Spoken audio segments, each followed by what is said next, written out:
Hello good morning मेरो सबै साथीभाइ भ्युवर्सहरूलाई। आजको मेरो खानामा चाहिँ यस्तो चाहिँ मै प्याज आलु र यो के भन्छ निङ्गो भैँसीको मासु चोखा सिद्राको अचार यस्तो यस्तै छ है।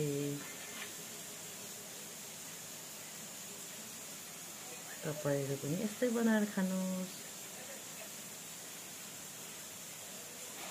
तपाईँहरूको दिन शुभ होस्। Have a good day. अब खानु सुरु गर्छु। अलिकति चाहिँ देखाउँछु तपाईँहरूलाई। अब खाना सुरु गर्यो।